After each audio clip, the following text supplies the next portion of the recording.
Lung cancer awareness month হিসাবে আমরা cancer আলোচনার সাথে সাথে আমরা লাং ক্যান্সার সম্বন্ধে আলোচনা করব। তো আমরা জানি যে লাং ক্যান্সার একটা one of the commonest cancer globally এবং বাংলাদেশেও, এবং এটার মৃত্যু হার সবচেয়ে বেশি। আর লাং ক্যান্সার একটা সলিড টিস্যু ক্যান্সার, এবং এটা সাধারণত সলিড টিস্যু ক্যান্সার আমরা বলেছি যে ট্রিটমেন্ট মডালিটি সাধারণত যদি আর্লি স্টেজে হয় তাহলে আমরা কিউরেবল সার্জারি করতে পারি, যদিও আর্লি স্টেজে লাং ক্যান্সার সহজে আমাদের দেশে পাওয়া যায় না। আমাদের দেশে কি অন্য দেশে পাওয়া যায় কিনা আমি জানি না, difficult to diagnose in the early stage. আমার এক্সপিরিয়েন্স অনুসারে 90% লাং ক্যান্সার আমাদের কাছে স্টেজ 3B এবং স্টেজ 4 আসে। সুতরাং 90% ক্যান্সারে আমরা সার্জারি করতে পারি না, মাত্র 10% পেশেন্ট আমরা সার্জারি করতে পারি, যেগুলো stage 3A, stage 2B, stage 2A, stage 1। সেগুলি সার্জারি করতে পারলে রোগীগুলি একবারে ভালো হয়ে যাওয়ার সম্ভাবনা থাকে, রিল্যাপস খুব কম হয়। বাট যেগুলি আমাদের কাছে আসে স্টেজ 3B এবং স্টেজ 4, সেগুলি প্রগনোসিস কিন্তু ভালো হয় না, এবং ওদের ওভারঅল সার্ভাইভাল ইজ 1 ইয়ার রাফলি। আসলে প্রগনোসিস ভেরি করে, এটা পার্সন টু পার্সন।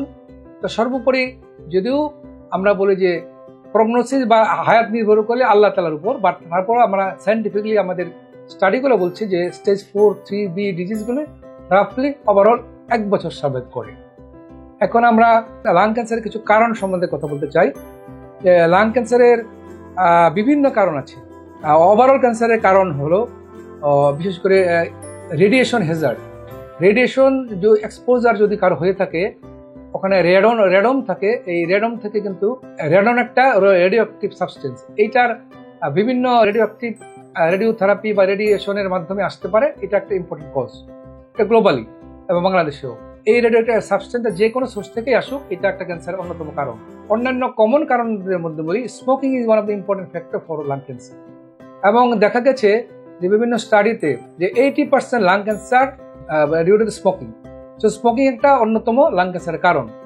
তো অন্যান্য কারণগুলি যেগুলো আছে সেগুলা যেমন আমরা বলতে পারি যে এনভায়রনমেন্ট পলিউশন, তার মধ্যে রেডন থাকতে পারে, অন্যান্য কিছু রেডিওঅ্যাক্টিভ সাবস্টেন্স থাকতে পারে, এবং অন্যান্য যে এনভায়রনমেন্টাল হ্যাজার্ড, সিলিকন, বেরিলিয়াম, বা যারা বিভিন্ন ইয়েতে কাজ করে, বিভিন্ন ফ্যাক্টরিতে কাজ করে, তাদের সিলিকোসিস হয়, নিউমোকোনিয়াসিস হয়, বেরিলিয়াসিস, এইগুলি কিন্তু পরবর্তীতে লাং ক্যান্সারে রূপান্তরিত হতে পারে। এবং অন্যান্য যে সাধারণ ফ্যাক্টরগুলোও লাং ক্যান্সারের জন্য দায়ী, সেগুলো হলো স্মোকিং ছাড়াও অ্যালকোহল কনজাম্পশন, এবং আরও কমন যে ফ্যাক্টরগুলো আছে যেমন অবেসিটিকে আমরা বলতে পারি সমস্ত ক্যান্সারের একটা প্রধান কারণ। মানে obesity is a factory of the all cancers. Obesity, lifestyles and the food habit, these are the important factors এবং genetic factors. লাং ক্যান্সার যদি আমরা স্টাডি করে দেখি বা আমাদের যে এক্সপিরিয়েন্স, আমার একটা কিছু পেশেন্ট আছে, আমি দেখেছি এক পরিবারের 3-4 ভাই লাং ক্যান্সার আক্রান্ত হয়েছে। একটা ভাই মারা গিয়েছে, 3টা ভাই এখনো জীবিত আছে লাং ক্যান্সার আক্রান্ত, এবং আর 2টা ভাই লাং ক্যান্সার ছাড়া ভালো আছে। সুতরাং দেখা যায় লাং ক্যান্সার এই জেনেটিক একটা ইম্পর্টেন্ট ফ্যাক্টর। তো আমি এই লাং ক্যান্সারের কারণগুলা সংক্ষেপে আলোচনা করলাম। এখন আমরা চলে যাই লাং ক্যান্সারের লক্ষণ কি হতে পারে। তো লক্ষণের মধ্যে মূলত সবসময় কিন্তু লক্ষণ নাও থাকতে পারে। বিশেষ করে লাং ক্যান্সার 90% ধরা পড়ে অ্যাডভান্স স্টেজে, মানে যেই ক্যান্সারগুলো সিমটম থাকে না। যদি লাং ক্যান্সার রেসপিরেটরি ট্র্যাক্টের মধ্যে হয়, যেমন যদি ট্রাকেতে হয়, ব্রঙ্কাসে হয়, ব্রঙ্কিলসে হয়, বা এই ট্র্যাক্টের কাছাকাছি হয়, তাহলে তাদের আর্লি ডিটেকশন হয়। কাশি হয়, কাশি রক্ত হয়, রক্ত যায়, হিমোপ্যাথিস হয়। কিন্তু যদি রেসপিরেটরি ট্র্যাক্টের বাইরে পেরিফেরি হয়, তাহলে কিন্তু সেটার সিমটম হয় না। তো তারা হলো একটু দুর্ভাগা রোগী যাদের লাং ক্যান্সারটা পেরিফেরাল টিস্যুতে হয়। আর যদি সেন্ট্রাল টিস্যুতে হয়, বিশেষ করে রেসপিরেটরি ট্র্যাক্টে হয়, ট্রাকিয়া, ব্রঙ্কাস, ব্রঙ্কিউলস, সেগমেন্টাল ব্রঙ্কাস, এগুলো যদি হয় তাহলে কিন্তু ইনিশিয়ালি তাদের কাশির সাথে রক্ত আসবে, হিমোপ্যাথিস। বাট আমরা বেশিরভাগ রোগী পাই হিমোপ্যাথিস ছাড়া। এরা পরবর্তীতে নিয়ে আসে কাশি, বুকে ব্যথা, শ্বাসকষ্ট, জ্বর, ওজন কমে যায়, ক্ষুধামন্দা এবং অন্যান্য জায়গায় ছড়িয়ে যাওয়ার সিমটম নিয়ে আসে। সুতরাং আর্লি স্টেজ ডিজিজে লাং ক্যান্সার ধরা পড়ে না, যেহেতু সিমটম আর্লি আসে না।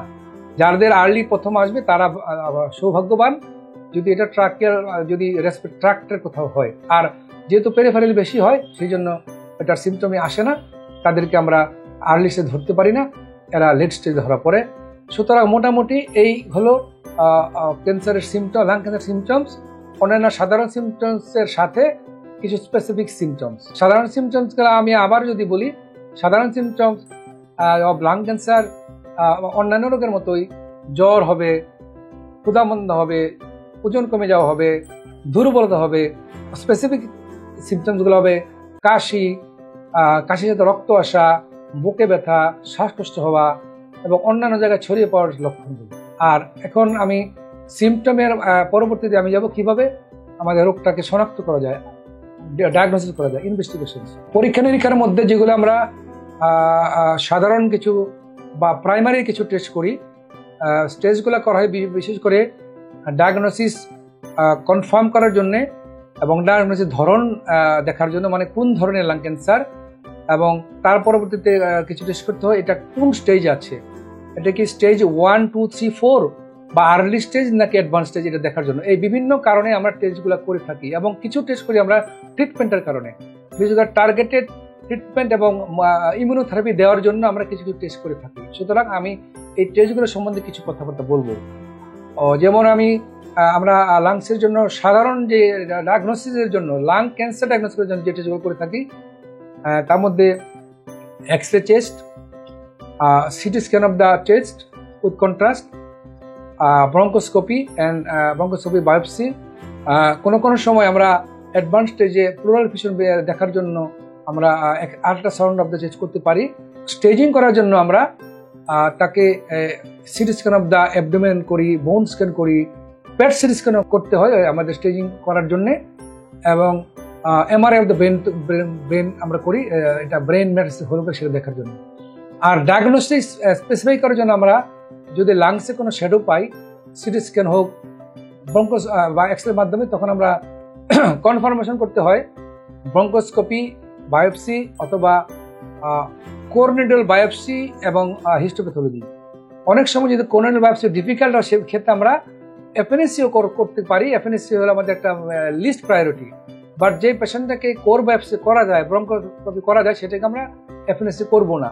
কিন্তু আমাদের মধ্যে একটা ধারণা আছে, আমি প্রায়ই এরকম রোগী পাই, একটা বেশ বড় টিউমার, কিন্তু বিভিন্ন জায়গায় ডাক্তাররা, ইভেন পালমোলজিস্টরাও লিখে দেন এফএনএসি। পালমোলজিস্টরা কিন্তু এই বিষয়ে বিশেষজ্ঞ, তাদের কিন্তু মোটেও একটা বড় টিস্যুকে এফএনএসি লেখা উচিত না, কিন্তু ওরা কিন্তু প্রায়শই লিখেন। আমি অনুরোধ করবো এরা আমরা যেন অবশ্যই এফএনএসি রিকমেন্ড না করি।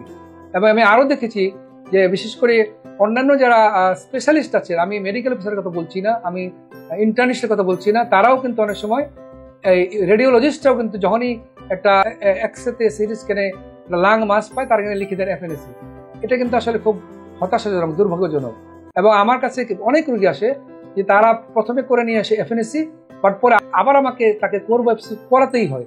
কেন? কারণ এফএনএসি ডায়াগনোসিসটা আমরা রিলাই করতে পারি না, এটা অনেক সময় ভুল হতে পারে, কারণ অল্প টিস্যু আসে এবং সেটা কি এডিনোকার্সিনোমা না স্মল সেল কার্সিনোমা নাকি স্কোমা সেল, এটা কিন্তু পরিষ্কার বোঝা যায় না। আজ বোঝা গেলেও আমার পরবর্তী যে টেস্টগুলো আছে, very important molecular test, immunohistochemistry, যেমন ইজিএফআর, এএলকে, রস1 এবং পিটিএল1 টেস্টগুলি কিন্তু এই এফএনএসির মাধ্যমে করা যাবে না। সুতরাং আমাদেরকে এফএনএসি অবশ্যই অ্যাভয়েড করতে হবে। আমি আবারও বলছি, এটা এখনো আমি অত্যন্ত দুঃখের সাথে বলতে চাচ্ছি যে আমাদের দেশের বেশিরভাগ ডাক্তারই এখনো একটা লাং এর টিস্যু টিউমার হলে, লাংসে এটা এক্স-রে চেস্টে হলে বা সিটি স্ক্যানে হলে এখনো সবাই এফএনএসি অ্যাডভাইস করেন। এটা আমি না করার জন্য অনুরোধ করব। এইগুলিতে আমরা বিশেষ করে কোরনিডাল বায়োপসি অথবা ব্রঙ্কোস্কোপি বায়োপসি আমরা করব। সুতরাং আমাদের ব্রঙ্কোস্কোপি বায়োপসি এবং কোর বায়োপসির মাধ্যমে আমরা ডায়াগনোসিসটা করতে পারি, হিস্টোপ্যাথোলজি করে আমরা বুঝতে পারি যে কোন ধরনের ক্যান্সার। আর হিস্টোলজিক্যালি আমাদের লাং ক্যান্সার সাধারণত প্রথমে দুইটা ভাগে ভাগ করা হয়, যেমন small cell lung carcinoma, non small cell lung carcinoma. Small cell carcinoma about 10 to 15%, আর নন স্মল সেল কার্সিনোমা এটা আবার 3টা ভ্যারাইটি বা 4টা ভ্যারাইটি, এটাই বেশি, 80 to 85%। তার মধ্যে বেশি পাওয়া যায় এডিনোকার্সিনোমা, তারপর পাওয়া যায় স্কোমা সেল কার্সিনোমা, আর সর্বশেষ লার্জ সেল কার্সিনোমা কিছু পাওয়া যায়, আর নন স্পেসিফিক কার্সিনোমা পাওয়া যায়, আনডিফারেন্ট কার্সিনোমা পাওয়া যায়, সেটা আরো কম। সুতরাং এতক্ষণ আমরা আলোচনা করলাম যে ইনভেস্টিগেশন বা রোগ নির্ণয় স্টেজিং সম্বন্ধে।